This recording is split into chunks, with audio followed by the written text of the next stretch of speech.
قبري هواريات معرف 4 ጴጥሮስን ዮሐንስን ነቶም ህዝቢ ክነግርዎም እንተለው ካህናትን ሓለቃ ሓለውቲ ቤተ መቅደስን ሰዱቃውያንን መጽዎም ነቶም ህዝቢ ስለዝመሃሩን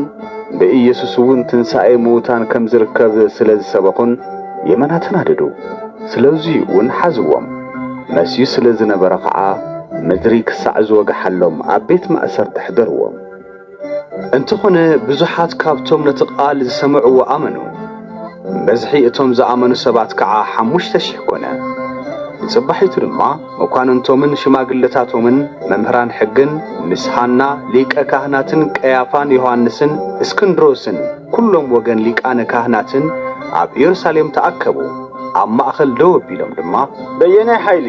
ወይ ብናይ መን ስም ኢኹም ነዚ ዝገበርኩምዎ ኢሎም ጠየቅዎም ሽዑ ጴጥሮስ በመንፈስ ቅዱስ ተመሊኡ ከምዚ በሎም ኣቱም መኳንንት ህዝብን ሽማግለታትን ሎሚ ንሕና እንምርመር ዘለና ብዛዕባ ንሓደ ሕሙም ሰብ ዝተገበረሉ ሰናይ ነገርን ከመይሉ ከም ዝሓወየን እንተኾይኑ ዝሓዊው ኣብ ቅድሜኹም ደው ኢሉ ዘሎ ብስምትን ንስኻትኩም ዝሰቐልኩምዎ እግዚአብሔር ከዓ ካብ ሙታን ዘተስኦ ናይ ናዝሬት ኢየሱስ ከም ዝኾነ ኣብ ኩሉኻትኩምን ኣብ ኩሉ ህዝብ እስራኤልን ፍሉጥ ይኹን ንሱ እቲ ንስኻትኩም ነደቕቲ ዝነዓክምዎ ግና ርእሲ መኣዝን ዝኾነ እምኒ እዩ ብኡ ክንድሕን ዝግባእ ካልእ ስም ኣብ ትሕቲ ሰማይ ንደቂ ሰብ ኣይተዋህበን እዩ እሞ ድሕነት ብኻልእ ከቶ የለን ትብዓት ጴጥሮስን ዮሐንስን ምስ ረኣዩ ዘይተማሃሩን ተራ ሰባት ምዃኖም እውን ምስ ፈለጡ ከዓ ተገረሙ ምስ ኢየሱስ ከም ዝነበሩ ድማ ኣለለይዎም እቲ ዝሓወየ ሰብኣይ ምስኣቶም ደው ኢሉ ምስ ረኣይዎ ዝዛረብዎ ሰዓኑ ስለዚ ካብቲ መጋባእያ ድሕር ከብልዎም ኣዘዙ ንሰንሳቶም ከዓ ከምዚ ኢሎም ተማኸሩ ኣለው ክንብላ ዘይንኽእል ኣብ ኢየሩሳሌም ዝነብሩ ኩላቶም ዝተጋደት ፍልጥቲ ተኣምራት በኣቶም ተገይራያ እሞ ነዞም ሰባት እዚኣቶም እንታይ ንግበሮ ኣብ ህዝቢ ገኒኑ ከይውረ ደጊም ብስም ኢየሱስ ንሰብ ከይምህሩን ከይዛረውን ብጽኑዕ ዓምሩድና ነጠንቅቆም በሉ ጸዊዖም ድማ ብስም ኢየሱስ ንሓደ እኳ ከይነግሩ ወይ ከይምህሩ ኣዘዝዎም ጴጥሮስን ዮሐንስን ከዓ እግዚአብሔር ካብ ምስማዕ ንኣኻትኩም ምስማዕ ኣብ ቅድሚ እግዚአብሔር ቅኑዕ እንተደኣ ኮይኑስ እስኪ ባዕልኻትኩም ፍረዱ ንሕና ግና ነቲ ዘርአናዮን ሰማዕናዮን ምዝራበይና ሓድግን እናበሉ መለሱሎም ንሳቶም ከዓ በቲ ዝተገብረ ተኣምራት እቲ ህዝቢ ንእግዚአብሔር የመስግን ስለዝነበረ ፈሪሖም ዘቕፅዕ ምኽንያት እውን ስለዝሰኣኑሎም መሊሶም ኣፈራሪሖም ሰደድዎም እቲ ናይ መሕዋይ ተኣምራት ዝተገበረሉ ሰብኣይ ዕድሚኡ ልዕሊ 40 ዓመት ነበረ እሞ ጴጥሮስን ዮሐንስን ምስ ተፈትሑ ናብቶም ኣመንቲ ከይዶም ነቲ ሊቃነ ካህናትን ሽማግለታትን ዝበልዎ ኩሉ ነገርዎም ንሳቶም እውን ነዚ ምስ ሰምዑ ብሓደ ልቢ ኮይኖም ድምፆም ልዕል ኣቢሎም ናብ እግዚአብሔር ከምዚ ይበሉ ኦ ሰማይን ምድርን ባሕርን ኣብኣተን ዘሎ ኩሉን ዝፈጠርካ ጎይታ ከምቲ ብመንፈስ ቅዱስ በኣፍ ኣቦና ዳዊት ባርያኻ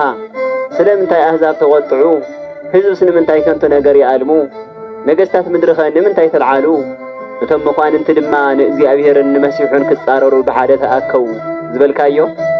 እቲ ሓይልኻን ፍቓድካን ክኸውን ኢሉ ቅድም ዝመደቦ ምእንቲ ክገብሩ ብሓቂ ሄሮድስን ጲላጦስ ጴንጤናዊን ምስ ኣሕዛብን ህዝቢ እስራኤልን ኮይኖም ኣብ ልዕሊ እቲ ንስኻ ዝቐባእኻዮ ቅዱስ ወድኻ ኢየሱስ ንምጽራር ኣብዛ ከተማ እዚኣ ተኣከቡ ሕዚ ድማ ኦ ጎይታ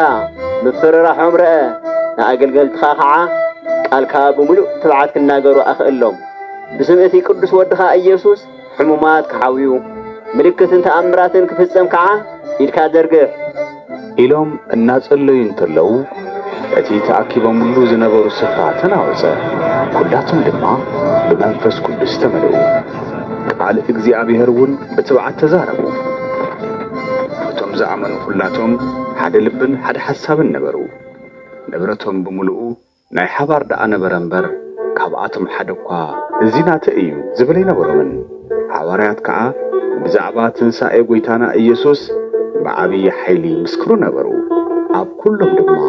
ዓብዪ ሞገስ ነበረ ኩላቶም መሬት ወይ ኣባይቲ ዘለዎም ሸይጦም ዋጋ እቲ ዝተሸጠ ኣምፂኦም ንሐዋርያት ይረክቡ ነበሩ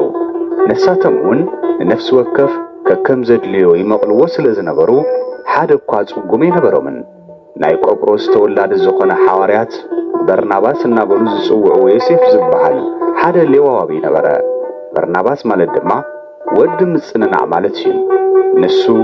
ነቲ ዝነበሮ ግራት ሸይጡ ነቲ ገንዘብ አምጺኡ ንሐዋርያት አረከበ።